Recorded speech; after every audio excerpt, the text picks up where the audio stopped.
So yeah. Right. So the challenge when dealing with the ego is that when you cross from confidence, because like you said, in order to be successful at anything, you have to be confident.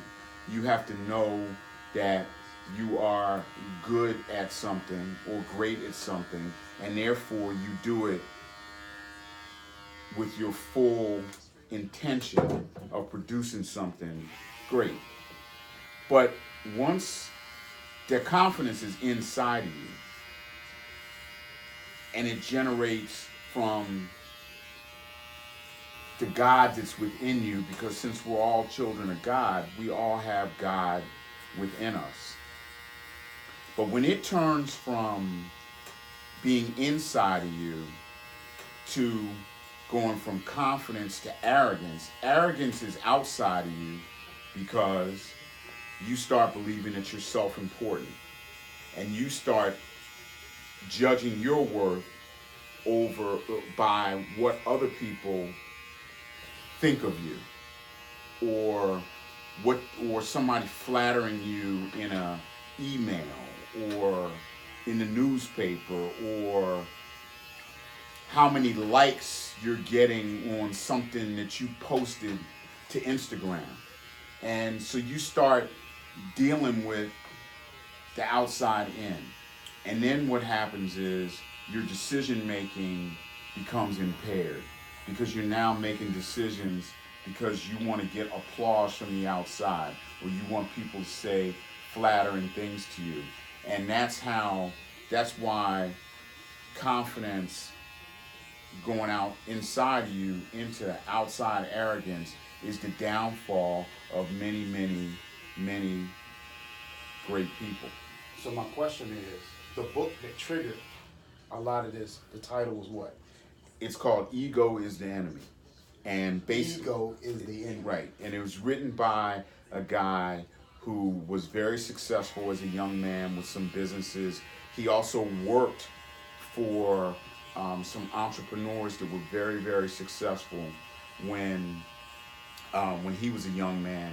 And he says he saw 5 or 6 of them go from greatness to crashing because their confidence that helped them to rise to a level of greatness, once it became arrogance, they crashed because, again, what we just talked about, the decision making got impaired, and you start looking for the applause from the outside rather than, what's inside of you. So the author of the book is Ryan Holiday, and it's called Ego is the Enemy. And he says that he says that he didn't write the book in order to proclaim that he's so knowledgeable about something. He wrote it because he wishes the book had existed before it happened to him. Wow. And that hopefully by the time you get to the end of the book, you'll think less of yourself than you do now, and you stop telling. So wait a minute. What do you mean less of yourself? We don't want to think less of ourselves. Right.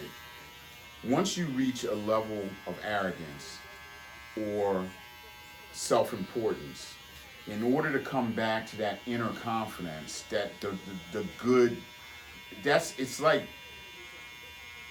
there's good confidence and there's bad confidence. Okay. Good confidence is inside of you, and that gives you the energy and the drive to do whatever it is that you were put here to do. When it transforms into bad confidence, it becomes arrogance, and it's based on what's outside of you. So if you rise to this, not rise, but if you turn your good inner confidence into this bad outside arrogance, you've got to think less of yourself to come back down to the good confidence. So that's what I mean. What he's trying to do in the book is say, for those of us or those of you that have reached this level of arrogance, you need to think less of yourself, and you need to stop telling your story in an I way, because as long as you continue to do that, you won't be able to do the great work that you were put here to do.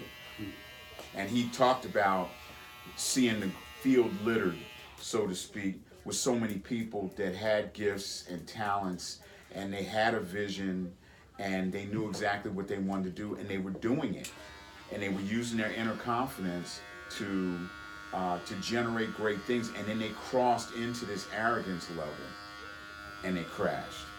Some of them came back because what happens is, and you and I have talked about this, you will get another chance. Oh, no question. Most of the time, because it's a series of tests and retests. So you say you will have another chance.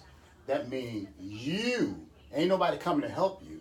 Right. I mean, yeah. I mean, the notion that, yeah, and I think you is an important part of it because you have to have, in order to come back, you have to have resilience, you know, and ego gets in the way of being resilient as well, because if you are not self-aware enough to admit why that you have gone from, let's say, inner confidence to arrogance, if you're not willing to admit that to yourself, then you're going to flunk the retest when it comes. Because the retest is going to come. It's going to come that you go back, you start mastering your craft again and building back to where you were. And then you get that point at which you could cross from that inner confidence into that outer arrogance.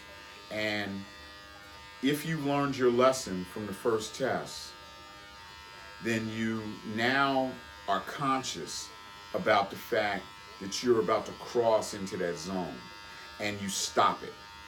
And the only way you can stop it is to be conscious of it, because for a lot of us, our life experiences create these habits that aren't very good, and everybody has bad habits, and they get lodged in our subconscious. It's like brushing your teeth. When you get up in the morning, you don't think about that. You just get up and you just do it, and it's subconscious. Well, we have bad habits that are like that as well. Some of it might be procrastination or avoidance or whatever it happens to be, and you get that habit, and it becomes subconscious, so you just do it. But the key is to learn, and hopefully not the hard way, because they had this saying, enlightenment typically comes after a crisis, but it doesn't have to. Yeah. You can listen to other people who have gone through the crisis and learn from them and say, oop. And that's why that Ego is the Enemy book is so great, is that if you run the risk of moving from that inner confidence to that outer arrogance, maybe reading that book will help you to avoid that, so that you don't have to learn the hard way.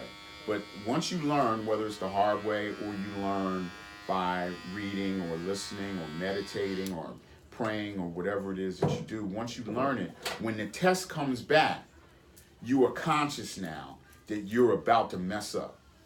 So, for this session of Chair Chats, this was about the book titled Ego is an Enemy by Ryan Holiday. And so, next Chair Chat, we're going to go into some principles and laws that will come from our conscious to our subconscious, and the habits, which are principles and laws.